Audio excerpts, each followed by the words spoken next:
నమస్కారం G news కి స్వాగతం. నేను మీ శ్రీనివాస్. ఈ రోజు వార్తల్లో వివరాలు ఇలా ఉన్నాయి.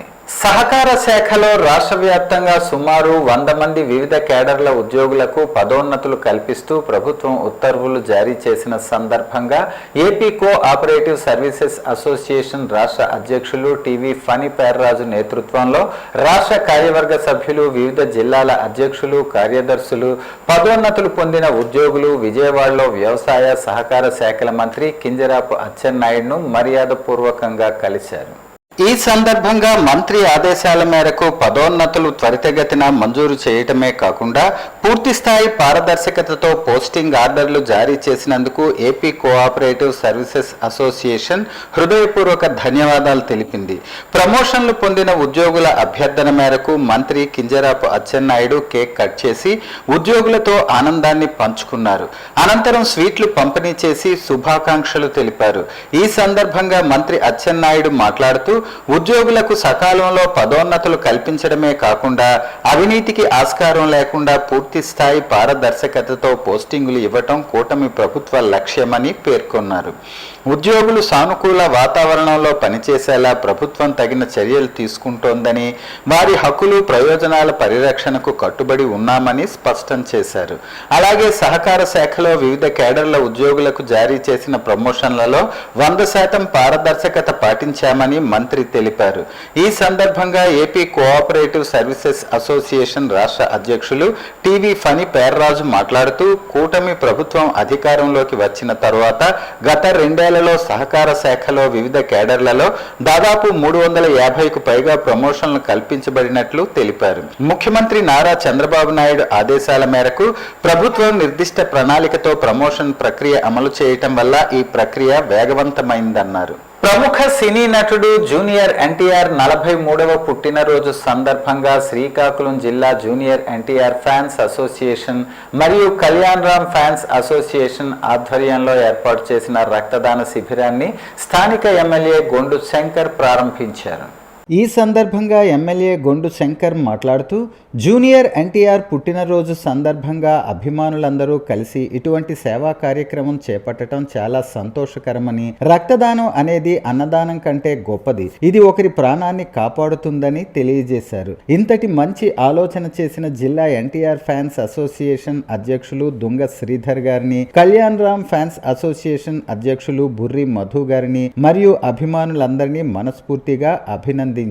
జిల్లా జూనియర్ ఎన్టీఆర్ ఫ్యాన్స్ అసోసియేషన్ అధ్యక్షులైనటువంటి దొంగ శ్రీధర్ గారు, అలాగే కళ్యాణ్ రామ్ ఫ్యాన్స్ అసోసియేషన్ అధ్యక్షులైనటువంటి గుడ్డు మోదీ గారు, ఆ ఇతర ఫ్యాన్స్ అసోసియేషన్ సభ్యులు అందరూ కలిసి ఈరోజు రక్తదాన శిబిరం కండక్ట్ చేశారు. దీనికి జూనియర్ ఎన్టీఆర్ గారి అభిమానులు అందరూ కూడా వచ్చి పెద్ద ఎత్తున రక్తదానం చేయడం జరిగింది. రక్తదానం అంటే అన్నదానం కంటే గొప్ప దానం, ఒక ప్రాణం పోసినట్లే. సో అటువంటి మంచి కార్యక్రమాలు ఈరోజు ఆయన బర్త్డే సందర్భం మొదలుపెట్టారు. ఇంకా అలాగే జూనియర్ ఎన్టీఆర్ గారు రాబోయే సినిమాలు కూడా మరింత సక్సెస్ అవ్వాలని, మంచి మెసేజ్ ఓరియంటెడ్ మూవీస్ రావాలి, మరింత సక్సెస్ అవ్వాలి, ఆయన మరింత ఎత్తుకు ఎదగాలని నేను మనస్ఫూర్తిగా కోరుకుంటూ ఆయన ఆయురారోగ్యాలతో అష్టైశ్వర్యంతో ఉండాలని నా భావనను ప్రార్థిస్తున్నాను. శ్రీకాకుళం నగరంలో ఈ నెల 14వ తేదీన జరగనున్న శ్రీ శ్రీ శ్రీ నీలమ్మ తల్లి అమ్మవారి దశాబ్ది పండుగ వేడుకలకు ఎలాంటి ఆటంకాలు కలగకుండా పగడ్బందీ ఏర్పాట్లు చేయాలని శాసనసభ్యులు గొండు శంకర్ మున్సిపల్ అధికారులను ఆదేశించారు. పండుగ జరిగే ప్రధాన వీధుల్లో ఆయన శనివారం విస్తృతంగా పర్యటించారు. కేవలం అధికారులకు ఆదేశాలు ఇవ్వటానికే పరిమితం కాకుండా స్వయంగా డ్రైనేజీల్లో పేరుకుపోయిన చెత్తను తన చేతులతో తొలగించి పారిశుద్ధ్యం పట్ల తన చిత్తశుద్ధిని చాటుకున్నారు. నగర పరిధిలోని పెద్దబరాటం వీధి, గైనేటి వీధి మరియు కోరాడ వీధి తదితర ప్రాంతాలలో మే 14న నీలమ్మ తల్లి అమ్మవారి ఘటాల ఉత్సవం అత్యంత వైభవంగా జరగనుంది. వేలాదిగా తరలివచ్చే భక్తులకు ఎలాంటి అసౌకర్యం అసౌకర్యం కలగకుండా ముందస్తు చర్యలు చేపట్టేందుకు ఎమ్మెల్యే గొండు శంకర్ క్షేత్రస్థాయిలో పర్యటించారు. వీధుల గుండా నడుస్తూ అక్కడి పారిశుధ్య పరిస్థితులను, మురుగు కాల్వలను పరిశీలించారు. పర్యటనలో భాగంగా కాలువల్లో ప్లాస్టిక్ కవర్లు, వ్యర్థాలు పేరుకుపోయి నీటి ప్రవాహానికి ఆటంకం కలగడాన్ని ఎమ్మెల్యే గమనించారు. వెంటనే స్పందించిన ఆయన సిబ్బంది కోసం వేచి చూడకుండా స్వయంగా కాలువ వద్దకు వంగి తన చేతులతో అందుకొని చెత్తను బయటకు తీశారు. ఒక నాయకుడంటే మాటలు చెప్పేవాడు కాదు, చేసి చూపించేవాడు అని ఆయన నిరూపించారని స్థానికులు ప్రశంసించారు. అనంతరం మున్సిపల్ అధికారులకు ఎమ్మెల్యే దిశానిర్దేశం చేశారు. పండుగ రోజున ప్రజలు తమ ఇళ్ల వద్ద పూజా కార్యక్రమాలు, ఘటాలతో ఊరేగింపులు నిర్వహిస్తారని, ఈ సమయంలో ఎక్కడా డ్రైనేజీలు పొంగి పొరలకుండా తక్షణమే పూడికతీత పనులు పూర్తి చేయాలని కఠినంగా ఆదేశించారు. భారత స్వాతంత్ర పోరాట చరిత్రలో గోపాలకృష్ణ గోఖలే ఎందరో దేశభక్తులను తయారు చేశారని గురజార విద్యా సంస్థల లెక్చరర్ సిహెచ్ రాజకుమార్, అవధాన పండితులు పైడి హరనాథరావు, జాతీయ ఉత్తమ ఉపాధ్యాయ అవార్డు గ్రహీత చౌదరి రాధాకృష్ణ పేర్కొన్నారు. శ్రీకాకుళం పట్టణంలోని గాంధీ మందిరం స్వాతంత్ర సమరయోధులు, సంఘ సంస్కర్తలు, తేజోమూర్తుల స్మృతివనంలో గోపాలకృష్ణ గోఖలే 160వ జయంతి వేడుకలు శనివారం ఘనంగా జరిగాయి. గోఖలే విగ్రహానికి పూలమాలలు వేసిన అనంతరం వారు మాట్లాడుతూ దేశ స్వాతంత్ర పోరాటంలో మితవాద ఉద్యమాన్ని ముందుకు తీసుకెళ్లిన ప్రస్థానాన్ని వివరించారు. మహాత్మా గాంధీజీకి రాజకీయ గురువుగా గోఖలే దిశానిర్దేశం చేశారన్నారు. లాల్ బాల్ పాల్ త్రయంతో స్వతంత్ర పోరాటం ముందుకు తీసుకెళ్తున్న క్రమంలో దక్షిణాఫ్రికా నుంచి గాంధీజీని భారతదేశానికి రప్పించి ఇక్కడ ప్రజల పరిస్థితులను, స్వాతంత్ర పోరాటం జరుగుతున్న తీరుని ఆకలింపు చేసుకునేందుకు గోఖలే సహకరించారన్నారు. సర్వెంట్స్ ఆఫ్ ఇండియా సంస్థను స్థాపించి దేశం పట్ల సేవ చేసే ఆలోచన యువతలో గోఖలే నింపారన్నారు. ఈ కార్యక్రమంలో గాంధీ మందిరం ప్రతినిధులు నటుకుల మోహన్, కొంక్యాన వేణుగోపాల్, నక్క శంకర్రావు, పి పద్మావతి, మెట్ట అనంతం భట్లు, శాస్త్రి తదితరులు ఉన్నారు. ఆలోచన విధానం భిన్నంగా ఉంది అప్పుడు అంతా కూడా. అటువంటి ఆలోచనలు, అలాగే ఆర్థిక పరిస్థితి, విద్యా పరిస్థితి, అందరూ చదువుకున్నటువంటి వాళ్ళు అందరికీ ఆవేశం ఉంది, అందులో తేడా లేదు. కానీ ఇవన్నిట్లో కూడా చాలా తేడాలు ఉన్నాయి. కాబట్టి మీరు ముందు దేశమంతా తిరగండి, పరిస్థితిని తెలుసుకోండి, తొందరపడవద్దు. తొందరపడకుండా జాగ్రత్తగా మీరు లీడ్ చేయవలసి ఉంది. ఏ రకంగా లీడ్ చేయాలి, ఏమిటి, విప్లవ మార్గం అనేది ప్రస్తుతానికైతే పనికిరాదు అని చెప్పి ఆయన మార్గాన్నే, సుమారుగా మితవాద మార్గాన్నే గాంధీ గారు కూడా ఎంచుకున్నారు. ఆయన అతి మార్గాన్ని ఎంచుకోలేదు. ఈయనకి వాళ్ళకి మరి 1907లో సూరత్లో డిఫరెన్స్ వచ్చినా సరే ముందు విడిపోయారు. తర్వాత మళ్ళీ దేశం కోసం అని అందరూ కలిశారు, పెద్దలు వాళ్ళందరూ కూడా. కాబట్టి దేశం కోసం కలిశారు, ముందుకు నడిపించారు.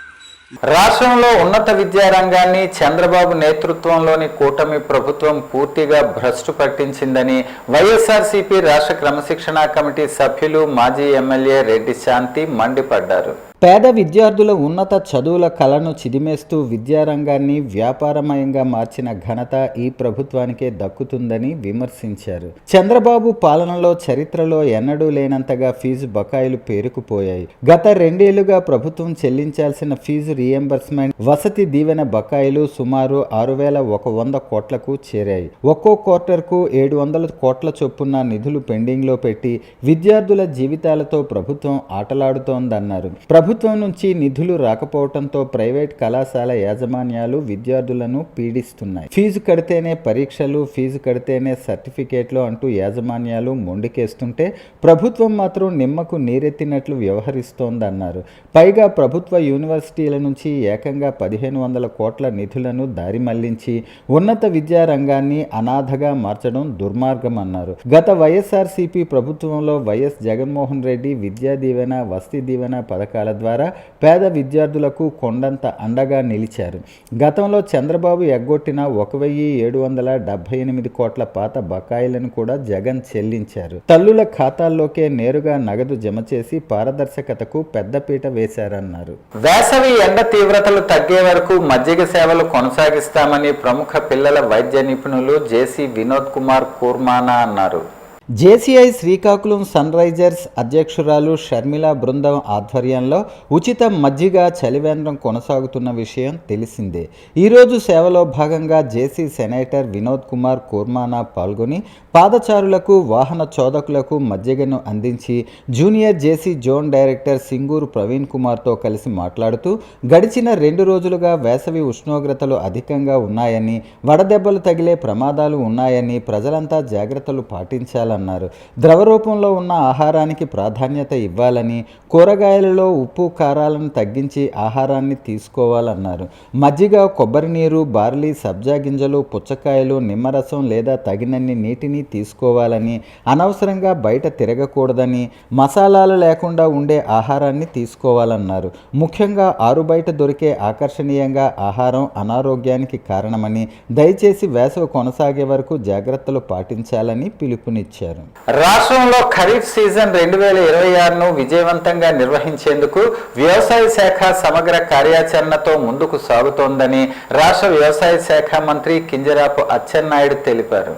రైతులకు అవసరమైన నాణ్యమైన విత్తనాలు, ఎరువులు, సాగునీరు సమయానికి అందుబాటులో ఉంచేందుకు ప్రభుత్వం అన్ని చర్యలు చేపట్టిందన్నారు. 2026-27 సంవత్సరానికి రాష్ట్ర విత్తనాభివృద్ధి సంస్థ ద్వారా 294 కోట్ల బడ్జెట్తో 7.46 లక్షల క్వింటాళ్ల విత్తనాలను రైతులకు రాయితీపై సరఫరా చేయనున్నట్లు మంత్రి వెల్లడించారు. రైతులకు నాణ్యమైన విత్తనాలను అందించడం ద్వారా అధిక దిగుబడులు సాధించేలా ప్రభుత్వం కట్టుబడి ఉందన్నారు. ఖరీఫ్ 2026 సీజన్కు అవసరమైన 93,000 క్వింటాళ్ల పచ్చి రొట్ట ఎరువు విత్తనాలను గత సంవత్సరం మాదిరిగానే 50% రాయితీపై సరఫరా చేయనున్నట్లు తెలిపారు. ఇప్పటికే 30,000 క్వింటాళ్ల పచ్చి రొట్ట విత్తనాలను సేకరించి రైతు సేవా కేంద్రాల ద్వారా పంపిణీకి సిద్ధం చేసినట్లు చెప్పారు. మిగిలిన అవసరాల కోసం టీజీఎస్, డీసీ, హెచ్ఐఎల్, ఎన్ఎస్సి, అగ్రు సంస్థల ద్వారా అదనపు విత్తనాల సేకరణ చర్యలు కొనసాగుతున్నాయని పేర్కొన్నారు. ఈ ఏడాది 2.2 లక్షల క్వింటాళ్ల వేరుశెనగ విత్తనాలను 40% రాయితీపై పంపిణీ చేయనున్నట్లు మంత్రి తెలిపారు. వేరుశెనగ విత్తనాల సేకరణకు సంబంధించిన టెండర్ ప్రక్రియ పూర్తయిందని, వాతావరణ పరిస్థితులకు అనుగుణంగా మే 20 నుంచి రైతు సేవా కేంద్రాల ద్వారా పంపిణీ ప్రారంభమవుతుందని చెప్పారు. అలాగే 1.62 లక్షల క్వింటాళ్ల వరి విత్తనాలను మే 15 నుంచి రాయితీపై రైతులకు అందజేయనున్నట్లు వెల్లడించారు. చిరుధాన్యాలు, అపరాలు తదితర ఇతర విత్తనాలను జూన్ 15 నుంచి రైతు సేవా కేంద్రాల ద్వారా పంపిణీ చేయనున్నట్లు పేర్కొన్నారు. విశ్వ హిందూ పరిషత్ మరియు భజరంగ దళ్ ఆధ్వర్యంలో నిర్వహించిన శ్రీ వీర అభయాంజనేయ స్వామి విగ్రహ చర ప్రతిష్ఠా కార్యక్రమం తోటపాలెం జంక్షన్లోని విశ్వ హిందూ పరిషత్ జిల్లా కార్యాలయం ఆవరణలో అంగరంగ వైభవంగా జరిగింది. ఈ కార్యక్రమానికి ముఖ్య అతిథిగా పూజ్య శ్రీనివాసానంద సరస్వతి స్వామీజీ హాజరై ప్రత్యేక పూజలు నిర్వహించారు. అలాగే విశ్వ హిందూ పరిషత్ రాష్ట్ర అధ్యక్షులు ఒబిలిశెట్టి శ్రీ వెంకటేశ్వర్లు కార్యక్రమాన్ని సమన్వయం చేశారు. ముఖ్య అతిథిగా శ్రీకాకుళం శాసనసభ్యులు గొండు శంకర్ పాల్గొనగా, విశిష్ట అతిథిగా Narasannapeta assembly in charge BLA 1 Pokathota Simhachalam హాజరై స్వామివారి ఆశీస్సులు పొందారు. ఈ సందర్భంగా నాయకులు మాట్లాడుతూ శ్రీ వీర అభయాంజనేయ స్వామి విగ్రహ ప్రతిష్టతో ప్రాంతంలో ఆధ్యాత్మిక వాతావరణం మరింత బలపడుతుందని, ధర్మ పరిరక్షణకు యువత ముందుకు రావాలని పిలుపునిచ్చారు. భక్తులు, విశ్వ హిందూ పరిషత్ మరియు భజరంగ్ దళ్ కార్యకర్తలు, స్థానిక ప్రజలు భారీ సంఖ్యలో పాల్గొని కార్యక్రమాన్ని విజయవంతం చేశారు. ఈ కార్యక్రమంలో జిల్లా అధ్యక్షులు లోకనాథం ఆనందరావు, ఉపాధ్యక్షులు శ్రీరంగం మధుసూదన్ రావు, ప్రాంత భజరంగ్ దళ్ రావడ రాజశేఖర్, జిల్లా ప్రముఖ్ కొయ్యాన కిరణ్ కుమార్, కార్యకర్తలు పాల్గొన్నారు. ఇప్పుడు మనకి ఇక్కడ సహకరిస్తున్నటువంటి రాజు గారు కానీ, మన మధు గారు ఈ ప్రాంతం మనకి డివిజన్ ఇన్ఛార్జ్గా ఉంటూ మనకి అన్ని సహకరించడం జరిగింది. వారికి కూడా నేను పూర్తిగా ధన్యవాదాలు తెలియజేసుకుంటూ, అలాగే ఇక్కడ ఈ ఆంజనేయ స్వామి విగ్రహం పెట్టడం, ప్రతి వారం మీరు అన్నదానం పెట్టడం మొదలు పెట్టడం అయింది. అలాగే రోజు రోజుకి ఈ ప్రాంగణానికి కూడా ఒక షేప్ తీసుకొచ్చి దీనికి ఒక వైభవం తీసుకొస్తున్నారు. చాలా సంతోషం. మీ అందరికీ మరొకసారి నేను అభినందనలు తెలియజేసుకుంటూ, ఇంత మంచి కార్యక్రమంలో నన్ను కూడా భాగస్వామ్యం చేసినందుకు మీ అందరికీ, ముఖ్యంగా మధు గారికి, వీరందరికీ కూడా నేను హృదయపూర్వక ధన్యవాదాలు. జిల్లా అధ్యక్షుల వారికి అందరికి కూడా ధన్యవాదాలు తెలియజేసుకుంటూ సెలవు తీసుకుంటాను. ప్రైవేట్ పాఠశాలలు కేవలం అధిక ఫీజులతో తల్లిదండ్రులకు అధిక భారం అవుతున్న సమయంలో వికాస్ హై స్కూల్ అతి తక్కువ ఫీజుతో కార్పొరేట్ స్కూల్ స్థాయిలో విద్యను అందిస్తుందని అసిస్టెంట్ కమిషనర్ పైడి రామచంద్రరావు అన్నారు. శ్రీకాకుళం నగరం ఒక ప్రైవేట్ హోటల్లో శుక్రవారం ఏపీపీ యూఎస్ఎంఏ ఆధ్వర్యంలో ఇటీవల విడుదలైన 10వ తరగతి పబ్లిక్ ఎగ్జామ్స్లో వికాస్ హై స్కూల్ విద్యార్థి 600 మార్కులకు గాను 595 సాధించిన వారణాసి వాస్యప్రియకు అభినందించారు. ఈ సందర్భంగా ఆయన మాట్లాడుతూ విద్యార్థులు భవిష్యత్తులో ఎన్ని ఒడిదుడుకులు ఎదురైనా తమ కాళ్ల మీద తాము నిలబడేలా విద్యార్థులు స్థైర్యాన్ని అలవర్చుకోవాలన్నారు. ఉన్నత శిఖరాలను అధిరోహించిన తర్వాత కూడా తమ మూలాలను మర్చిపోకూడదని, పుట్టి పెరిగిన సిక్కోలు ప్రాంత అభివృద్ధికి తోడ్పడటంతో పాటు కనీసం 10 మందికి సహాయం చేసే స్థాయికి ఎదగాలని ఆకాంక్షించారు. స్కూల్ డైరెక్టర్ కూన వేణుగోపాలరావు మాట్లాడుతూ విద్యార్థులకు చిన్నతనం నుంచే విద్యతో పాటు వారికి వేటిపై మక్కువ ఉందో కనుగొని వారి అభివృద్ధికి వికాస్ హై స్కూల్ తోడ్పాటును అందిస్తుందన్నారు. 1వ తరగతి నుంచే వికాస్ హై స్కూల్లో మ్యాథ్స్లో మెలకువలు మరియు సులభతరం చేసేందుకు అబాకస్ను నేర్పడం జరుగుతుందన్నారు. పాఠశాలను ప్రారంభించి నేటికి 25 సంవత్సరాలు పూర్తవుతుందన్నారు. ఈ కార్యక్రమంలో APP USMA zonal president MV Rao, APP USMA president B Lakshmanarao, Vikas high school director K Murali, ఇతర ప్రిన్సిపల్స్ తదితరులు పాల్గొన్నారు. స్టేట్ వైస్ ప్రెసిడెంట్ గారు, అలాగే రీజనల్ ప్రెసిడెంట్ ఎంవి రావు గారు, అలాగే వైజాగ్ జిల్లా సెక్రటరీ సురేష్ గారు, అలాగే శ్రీకాకుళం జిల్లా సెక్రటరీ మోహన్ రెడ్డి గారు అందరూ కూడా హాజరై ఈ కార్యక్రమాన్ని జయప్రదం చేయడం జరిగింది. మున్ముందు కూడా అపుస్మ ఇలాంటి మంచి కార్యక్రమాలు చేస్తూ ముందుకు సాగాలని చెప్పేసి మేము అనుకుంటున్నాం. మరి ఈ కార్యక్రమానికి విచ్చేసిన అందరికీ కూడా హృదయపూర్వకంగా ధన్యవాదాలు తెలియజేస్తూ మంచి ఫలితాలు సాధించినటువంటి విద్యా సంస్థలందరికీ కూడా హృదయపూర్వక అభినందనలు. ఇంత చక్కని ఫలితాలు సాధించడానికి మాతో పాటు సహకరించినటువంటి జిల్లా విద్యాశాఖ అధికారి, ఇతర విద్యాశాఖ అధికారులందరికీ కూడా హృదయపూర్వకంగా ధన్యవాదాలు తెలియజేస్తూ thank you and all. Vikas high స్కూల్కి 595 మార్క్స్ వచ్చినందుకు మాకు సన్మానం అందుకున్నందుకు ఐఎమ్ వెరీ హ్యాపీ. ఈ Apusma Andhra Pradesh private unaided schools association ఈ ప్రోగ్రామ్ ఫస్ట్ టైం పెట్టినందుకు అందులో మా స్కూల్కి రావడం ఎంతో గర్వకారణంగా ఉంది. And thank you. మరిన్ని ప్రోగ్రామ్స్ ఇలాగే అపస్మా చేయాలని కోరుకుంటూ ధన్యవాదాలు. భారత స్వాతంత్రోద్యమంలో కీలక పాత్ర పోషించిన ప్రముఖ మితవాద నాయకుల్లో గోపాలకృష్ణ గోఖలే ఒకరని విశ్రాంత అధ్యాపకులు గేదెల ఇందిరాప్రసాద్, స్టార్ మహిళా వాకర్స్ క్లబ్ అధ్యక్షురాలు గేదెల లక్ష్మి అన్నారు. గోపాలకృష్ణ గోఖలే జయంతి సందర్భంగా ఆయన మాట్లాడుతూ ఈయన గొప్ప సంఘ సంస్కర్త అని, దేశ ప్రజలకు విద్యావకాశాలు కల్పించటం, పేదరికాన్ని తగ్గించటం, అసమానతలు లేని సమాజాన్ని నిర్మించటం కోసం ఈయన నిరంతరం కృషి చేశారన్నారు. అహింస, శాంతి చర్చల ద్వారానే దేశానికి స్వేచ్ఛ లభిస్తుందని ఆయన విశ్వసించారన్నారు. ఆయన మహాత్మా గాంధీజీకి రాజకీయ గురువు. మహమ్మద్ అలీ జిన్నా కూడా గోఖలే సిద్ధాంతాలను ఆదర్శంగా తీసుకున్నారని అభివర్ణించారు. మహారాష్ట్ర సోక్రటీస్గా పేరొందిన గోఖలే ఈరోజు 160వ జయంతి అన్నారు. గోపాలకృష్ణ గోఖలే 1866 మే 9న ఈరోజు మహారాష్ట్ర సోక్రటీస్గా పేరొందిన గోఖలే 160వ జయంతి అన్నారు. గోపాలకృష్ణ గోఖలే 1866 మే 9న మహారాష్ట్రలోని రత్నగిరి జిల్లా కోట్లూక్లో జన్మించారు. కోల్హాపూర్లోని రాజారాం ఉన్నత పాఠశాలలో చదువుకున్నారన్నారు. మహారాష్ట్రలో రత్నగిరి జిల్లాలో చిన్న గ్రామంలో పుట్టడం జరిగింది.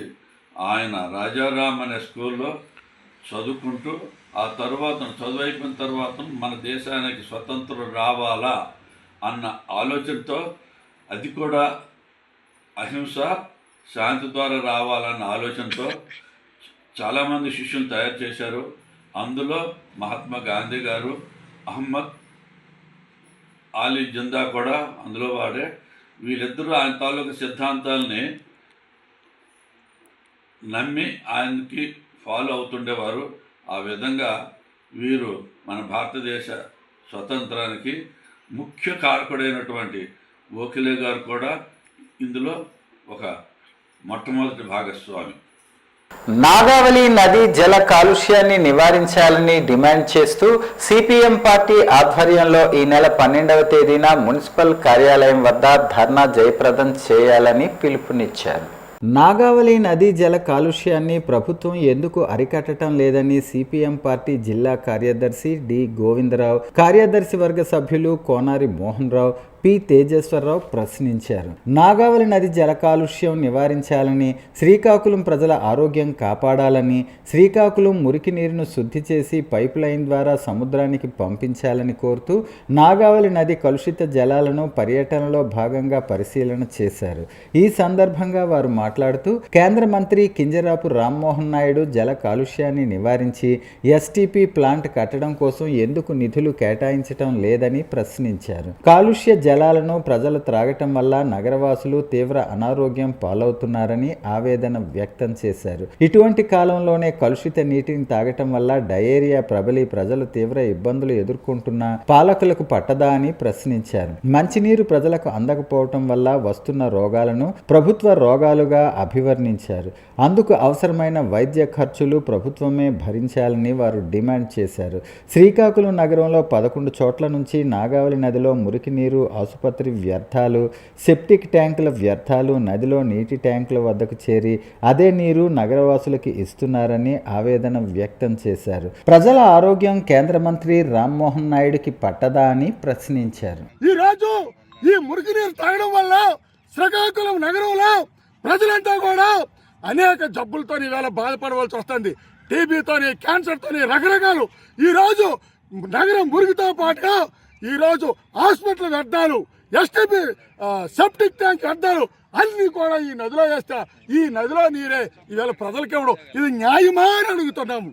అందుకోసం మీరు తక్షణమే నిధులు కేటాయించి ఎస్టీపీ ప్లాంట్ చేసి శుద్ధి చేసి మీరు ఎప్పుడు పంపిస్తారో మౌనం వీడి ప్రజలకు సమాధానం చెప్పండి అని చెప్పి మేము కోరుతున్నాం. ఎందుకంటే ఈవేళ రోగాలు వచ్చి ప్రజలు తీవ్రమైన ఇబ్బందులు పడుతున్నారు. ఇది మీకు పట్టదా అని మేము అడుగుతున్నాం. అందుకోసం ఈ నాగావళి నది శుద్ధి చేసే వరకు దశల వారీగా పోరాటం ఉధృతం చేస్తామని చెప్పి హెచ్చరిక జారీ చేస్తున్నాం. వార్తలు సమాప్తం. మళ్ళీ తర్వాత బులెటిన్ లో కలుసుకుందాం. నమస్కారం.